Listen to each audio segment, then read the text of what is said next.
Tarehe 9 mwezi Julai, Samia Suluhu Hassan alitoa kauli akiwa Ikulu Zanzibar, akihusanisha kati ya maandamano na ugaidi, wanaharakati na ugaidi.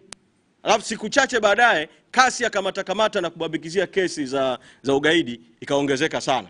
Kwa hizi si kesi za kusema DPP alindwe kwa sababu kuna haki anayoipigania kwa maslahi ya nchi, sababu katiba ya nchi ibara ya 59B inatamka masharti kwa DPP pamoja na uhuru wake. Anatakiwa awe na nia njema, asimamie maslahi ya umma na mambo mengine kama hayo. Hizo kesi na kesi zio za ukweli, hizo kesi hazina hivyo vigezo. Tarehe 10 niliwaambia hapa kabla kamata haijaongezeka, nikawaambia hiyo kauli ya Samia Suluhu itasababisha watu wakamatwe na kubambikiwa kesi za ugaidi.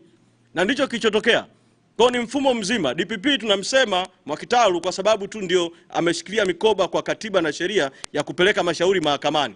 Lakini tunajua kesi zimeanzia kwa polisi, kwa maana ya IGP Wambura na timu yake. Kesi zimeanzia kwa ofisi ya DCI, mchunguzi wa makosa ya jinai. Tunafahamu vile vile kwamba kesi nyingine vile vile zina mikono ya idara ya usalama wa taifa katika kuambikizia kesi, wakidhani kwamba kwa kufanya hivyo ndio wanamsaidia Suluhu kupata suluhu. Lakini kumbe hizo kesi zinageuka kuwa ni silaha ya mapambano dhidi ya Chadema. Na kama sisi tunashambuliwa, sisi hatuwezi kuacha kuendelea kupambana, kulinda chama, kulinda na watu wetu na kulinda wananchi. Kwa tunaomba Watanzania watuelewe, na kwa mzigo huo wa kesi za ugaidi zilizopo, jamii ya kimataifa isiingie kwenye mtego wa ulaghai kwamba kuna mazungumzo Tanzania, kwamba kuna maridhiano Tanzania. Huwezi kuzungumza, mdomo unazungumza mazungumzo, unazungumza maridhiano, matendo yamefungua silaha ya kesi za ugaidi, weaponization of the court system. Mahakama zinatumika tu kama nyenzo ya kuwashikilia watu, kuwapeleka magerezani. Jambo hili halikubaliki ndani ya nchi na halipaswi kukubalika kimataifa. Na Samia wakati anazungumza ametumia nukuu akasema responsibility and prosperity, kwamba prosperity inatanguliwa na responsibility. Kwa hiyo ninataka kusema kwamba responsibility juu ya Tanzania haiko kwa Samia Suluhu Hassan peke yake na serikali haramu, batili, katili iliyoko madarakani. Responsibility ni ya wote, wa Tanzania wote, na responsibility vile vile ni ya jamii ya kimataifa, ambapo Tanzania imesaini mikataba ya kikanda na kimataifa. Kwa hiyo kunahitajika international responsibility. Responsibility ya UN, responsibility ya SADC, responsibility ya African Union, responsibility ya EU, responsibility ya mdau yoyote wa kimataifa ambaye anajua masharti ya kimkataba ya kimataifa ambayo Tanzania imeingia, atimize wajibu kwa kadri anavyoweza kuutimiza. Ni responsibility vile vile ya ndani.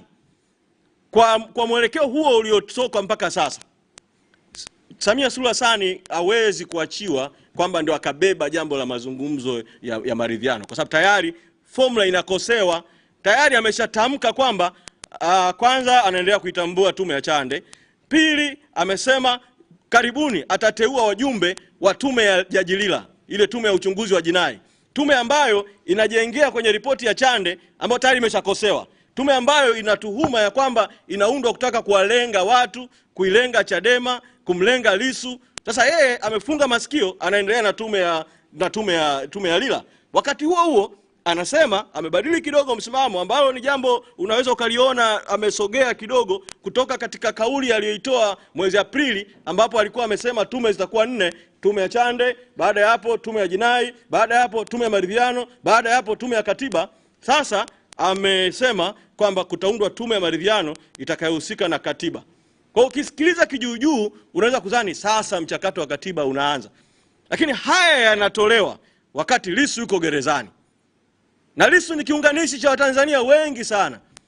Haya yanaendelea, Chadema inashambuliwa viongozi wake kwa kesi ya ugaidi, wakati huo kuna mamluki wanatumika dhidi ya Chadema, na mamluki ambao wana ukaribu na watawala. unaona kabisa kwamba huku wanatangaza amani, huku wanaendelea na vita. Kwa hiyo ni jambo ambayo watu wasome alama za nyakati. Na katika hali hii ni waombe viongozi wa dini wa Tanzania, wako wengi, lakini hasa madhehebu makuu ya nchi yetu, Waislamu kwa Wakristo.